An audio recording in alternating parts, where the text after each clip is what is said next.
friends. Last week I received several pieces of writing that were so fun to read, and I can tell that we just have a really great group of authors on our hands.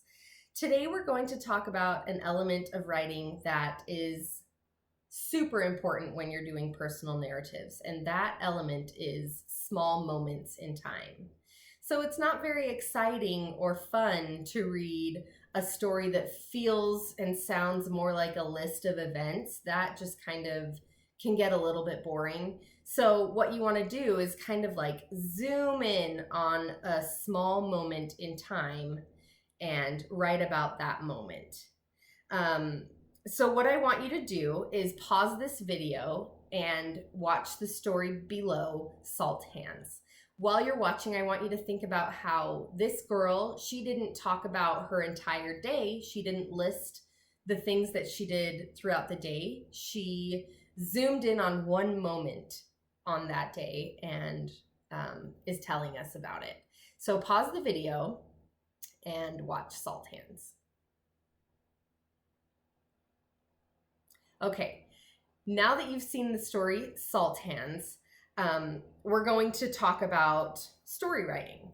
So some of you might have one or two stories that you've started. This is going to be my third story. You might be on your third as well.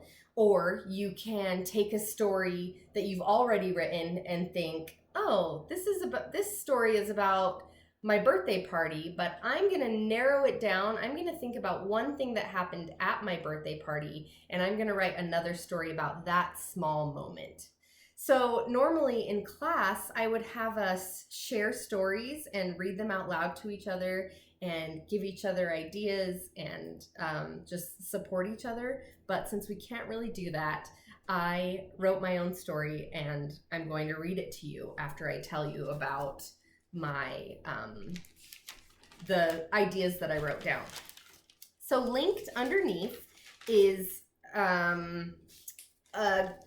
it's not really a graphic organizer, but it's a big circle and then a smaller circle in the middle, and I just decided to draw it in my notebook because I thought it would just be easier. It doesn't look as pretty, but that's okay. It's just a way to get my ideas down on paper. So I wrote here, small moment, broken arch loop. And then up here in the details, I wrote, kept going to find truly breathtaking views, not a lot of snacks or water, cryptobionic soil, not broken at all, searched for cairns up and down the slick rock. My husband carried our napping baby. I reluctantly agreed to keep going and do the loop. About a mile in was broken arch, sand dune arch, 0.2 miles from the trailhead. So my details are all kind of scattered all over the place, and they don't really make sense yet, but I just kind of wrote things down as they came to my brain. So I want you to do that too. You're going to either print out this paper or you're going to write it in your writing notebook. You can just draw it like I did or print it out. That's up to you. And one thing I want to also mention is that I took this idea from my heart map. Over here I have road trips to Moab. So I decided to not only narrow it down to one of my trips, but one of the hikes we did on that trip.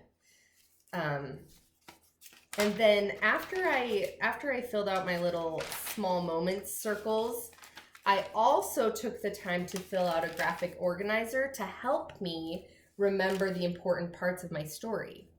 So I want you to write your topic, broken arch loop.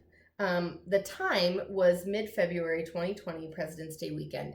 This was really helpful actually because there were some things that I didn't write down in my details that I remembered to write down here and was like, oh, that might actually be an important part of my story. So I won't read the rest to you, but I'm just kind of letting you know that both things were helpful so that I could write my story and remember all of the details.